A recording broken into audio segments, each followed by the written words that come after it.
আসসালামু আলাইকুম।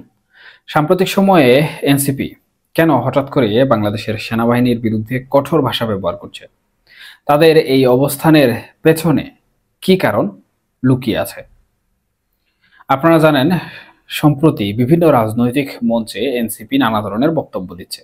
তাদের সহযোগী দলও বক্তব্য দিচ্ছে এবং এর মধ্যে সেনাবাহিনীর বিরুদ্ধে বেশ আক্রমণাত্মক বক্তব্য শোনা গেছে।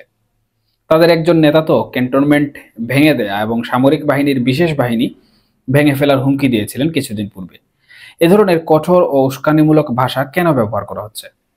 ব্যক্তিগতভাবে আমার জানা নেই তাদের আসল উদ্দেশ্য কি, সেটাও হয়তো বাইরের কেউ বলতে পারবে না। কিন্তু এই একই দল অতীতে কিন্তু সেনাবাহিনীর প্রশংসা করেছিল। যখন গোপালগঞ্জে একটি সংঘর্ষের সময় সেনাবাহিনী তাদের সুরক্ষা দিয়েছিল, তখন তারা প্রশংসায় পঞ্চমুখ ছিল। তাহলে আজ কেন এই অবস্থান পরিবর্তন? আলোচনার আরেকটি গুরুত্বপূর্ণ দিক হলো ডিজিএফআই।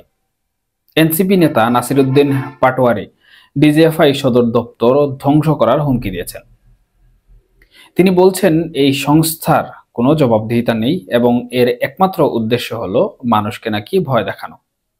কিন্তু প্রশ্ন হলো, দেশবিরোধী শক্তি বা জঙ্গিবাদ মোকাবেলায় এই ধরনের বিশেষায়িত সংস্থা কাজ করে, তাহলে কেন তাদের বিরুদ্ধে এমন কঠোর ভাষায় আক্রমণ করা হচ্ছে?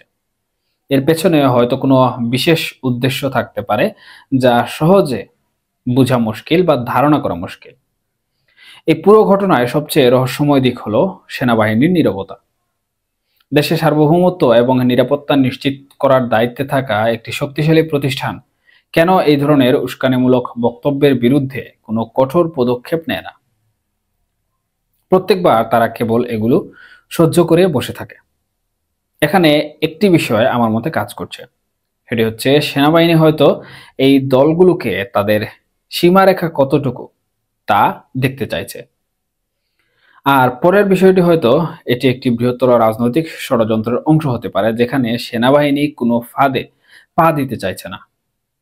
তবে একটি বিষয় পরিষ্কার, সেনাবাহিনী তার সার্বভৌমত্ব এবং দেশের নিরাপত্তার বিষয়ে কোনো আপোষ করবে না কখনোই। সুপ্রিয় দর্শক, এই পুরো ঘটনাটি একটি জটিল রাজনৈতিক পরিস্থিতির ইঙ্গিত দেয়। এটি শুধু একটি দলের আক্রমণাত্মক বক্তব্য নয়, বরং এর পেছনে লুকিয়ে আছে ক্ষমতার দ্বন্দ্ব, বিদেশি শক্তির প্রভাব এবং দেশের অভ্যন্তরীণ রাজনীতির একটি নতুন অধ্যায়।